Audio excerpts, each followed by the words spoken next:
I know. I think what it is the problem is I often enlarge the photo so I can cover all of the section where I put the thumbnail in, and I think that may be an issue because a lot of times when I go to the YouTube Studio page, the tab I meant, it usually says things like, YouTube is not receiving enough video to maintain smooth streaming and all that stuff, or your video image is too wide because I have a tendency to enlarge the photo so it fit the whole entire screen on the OBS, and I think that possibly may be one of the big reasons why.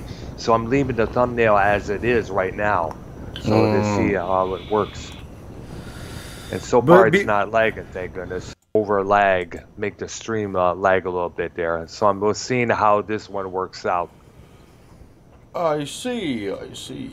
Yeah, I believe Because so for a while. because Of comfort of their own homes. I'm beginning to think maybe bands like Metallica, Kiss, Motley Crue, you think they should be able to do the same thing, but instead of being signing up for free, they should be charged a certain amount of money. Not too much money. I mean, come on, But they should be like say $17 per ticket, well, to watch, I guess. well, how many of them have a Thunderdome though? I mean, what did that cost the WWE to build that? I wonder. Yeah, that's a good question there I bet because I bet it was. It looks like to me it was a multi-million-dollar setup. doing the same thing No, if they had the money. the NWA ain't gonna do it. AEW might do it, but the NW got the Rock and Roll Express over. They have for how Yeah, many 24 weeks. They always had this one show here, this show recorded there from this year, that year. The best one you were talking about was the one recorded back in 1983 when Kill 'Em All first came out. yeah, yeah. That they were. What were they like? Fucking 19 years old or something And like that. either load, excuse me, reload. I'm getting tongue tied here, and the other stuff from let's say the Black Album, like the God That Failed. I'd like to hear that song. I like the title of that one there. Hmm. It'd be Yeah, you nice to hear see, them. the thing is they got different concerts, and sometimes they play rare songs. That failed in its entirety. It turns out it was Metallica themselves. Hmm. Oh yeah, that secret concert. They were underneath another band name, and no, and Yes, I think it's Delane. I think it was, if I correct. yeah, and they came up on stage and they were kind of laughing about it. They called themselves whatever, and it was like a secret thing. Yeah, Like they weren't going under Metallica, and all of a sudden, Maiden or Public Enemy. They start out in their kindergarten phase and they grow to become the hip hop version of the Clash. And they just emerge into their own identity. And they often need a producer to make that identity so correct. And I guess what I understand, Bob Rock, when he met the members of the group, he said, you never had an album that sounded like what you sound when you perform live. right, So that's what he achieved with that record there. Years later, that album's still one of the top four selling albums next to Bob Marley, Pink Floyd, and I guess some other artists I forgot. Son of a bitch, but the top four. It's one of the, but up there, it's still up there. Still played on the radio to this very day. Even wow, played on alternative rock stations.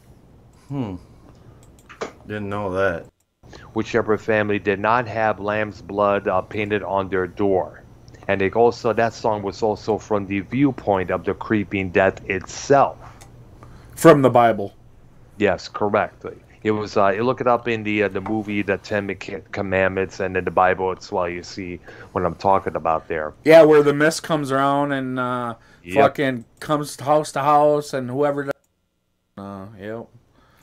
From the album Kill 'Em All, the first song I heard from them was the song Metal Militia. Hell yeah. Hell Yeah. yeah.